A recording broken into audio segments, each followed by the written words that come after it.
ನಾಡಿನ ಸಮಸ್ತ ಜನತೆಗೆ ಬಸವ ಜಯಂತಿಯ ಶುಭಾಶಯಗಳು. ಶುಭ ಕೋರುವವರು ಜಿಸಿ ಗೋವರ್ಧನ್, ಯುವ ಮುಖಂಡರು, ಅರಸೀಕೆರೆ. ಮಹಿಳಾ ಮೀಸಲಾತಿ ಮಸೂದೆಗೆ ಸೋಲಾಗಿದ್ದು ದ್ರೌಪದಿ ವಸ್ತ್ರಾಪಹರಣಕ್ಕೆ ಸಮ ಅಂತ ಸಿಎಂ ಯೋಗಿ ಆದಿತ್ಯನಾಥ್ ವಿಪಕ್ಷಗಳ ವಿರುದ್ಧ ಕಿಡಿಕಾರಿದ್ದಾರೆ. ಗುರುವಾರ ಸಂಸತ್ತಿನಲ್ಲಿ 131ನೇ ಸಾಂವಿಧಾನಿಕ ತಿದ್ದುಪಡಿ ಮಸೂದೆಯ ಚರ್ಚೆಯ ಸಂದರ್ಭದಲ್ಲಿ ವಿರೋಧ ಪಕ್ಷದ ನಾಯಕರ ನಡವಳಿಕೆಯನ್ನ ಮಹಾಭಾರತದಲ್ಲಿ ದ್ರೌಪದಿಯ ವಸ್ತ್ರಾಪಹರಣಕ್ಕೆ ಹೋಲಿಕೆಯನ್ನ ಮಾಡಿ ಉತ್ತರ ಪ್ರದೇಶದ ಮುಖ್ಯಮಂತ್ರಿ ಯೋಗಿ ಆದಿತ್ಯನಾಥ್ ಮಾತನಾಡಿದ್ದಾರೆ. ಕ್ಷೇತ್ರಗಳ ಪುನರ್ ವಿಂಗಡಣೆಯ ನಂತರ ಮಹಿಳಾ ಕೂಟವನ್ನ ಜಾರಿಗೆ ತರಲು ಪ್ರಯತ್ನಿಸುವ ಮಸೂದೆಗೆ ಇಂಡಿಯಾ ಒಕ್ಕೂಟ ವಿರೋಧ ವ್ಯಕ್ತಪಡಿಸಿತು. ಲೋಕಸಭೆಯಲ್ಲಿ ಮಸೂದೆಗೆ ಸೋಲಾಗಿದ್ದಕ್ಕೆ ಸಮಾಜವಾದಿ ಪಕ್ಷ ಸೇರಿದಂತೆ ಇಂಡಿಯಾ ಒಕ್ಕೂಟದ ನಡೆಗೆ ಯೋಗಿ ಆದಿತ್ಯನಾಥ್ ಅಸಮಾಧಾನ ಹೊರಹಾಕಿದ್ದಾರೆ.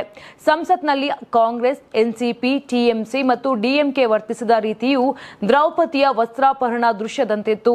ವಿರೋಧ ಪಕ್ಷದ ನಾಯಕರು ಮಾಡಿದ ಬೇಜವಾಬ್ದಾರಿ ಹೇಳಿಕೆಗಳು, ಅವರು ಪ್ರದರ್ಶಿಸಿದ ನಡವಳಿಕೆ ಎಲ್ಲರಿಗೂ ತಿಳಿದಿದೆ ಅಂತ ಸಿಎಂ ಕೆಂಡಕಾರಿದ್ದಾರೆ. ಇನ್ನು ಮುಸ್ಲಿಂ ಮಹಿಳೆಯರಿಗೆ ಪ್ರತ್ಯೇಕ ಮೀಸಲಾತಿ ಬೇಡಿಕೆಯ ಬಗ್ಗೆ ಸಮಾಜವಾದಿ ಪಕ್ಷದ ನಿಲುವಿನ ಬಗ್ಗೆ ಮಾತನಾಡಿದ ಆದಿತ್ಯನಾಥ್, ಮಹಿಳಾ ಸಬಲೀಕರಣದ ಗುರಿಯನ್ನ ಹೊಂದಿರುವ ಶಾಸನದ ಬಗ್ಗೆ ಅಪ್ರಸ್ತುತ ವಿಷಯಗಳನ್ನ ಎತ್ತುವ ಪ್ರಯತ್ನಗಳು ನಡೆಯುತ್ತಿವೆ. ಅವರು ಸಂವಿಧಾನವನ್ನ ಪ್ರಾರ್ಥಿಸುತ್ತಾರೆ, ಆದರೆ ಡಾಕ್ಟರ್ ಬಿಆರ್ ಅಂಬೇಡ್ಕರ್ ಅವರ ಮನೋಭಾವಕ್ಕೆ ವಿರುದ್ಧವಾಗಿ ವರ್ತಿಸುತ್ತಾರೆ ಅಂತ ಕುಟುಕಿದ್ದಾರೆ. ನೀವು ಸಣ್ಣ ಆಗ್ಬೇಕಲ್ವಾ? ಅದು ಒಂದು ಉತ್ತಮ ಆಹಾರದಿಂದ ಸಣ್ಣ ಆಗ್ಬೇಕಲ್ವಾ? ಪ್ರತಿದಿನ ನಮ್ಮ ಜೀನಿ ಸ್ಲಿಮ್ ನ ಯೂಸ್ ಮಾಡಿ ಯಾವುದೇ ಸೈಡ್ ಎಫೆಕ್ಟ್ ಇಲ್ದಂಗೆ ನೀವು ಸಣ್ಣ ಆಗ್ತೀರಾ.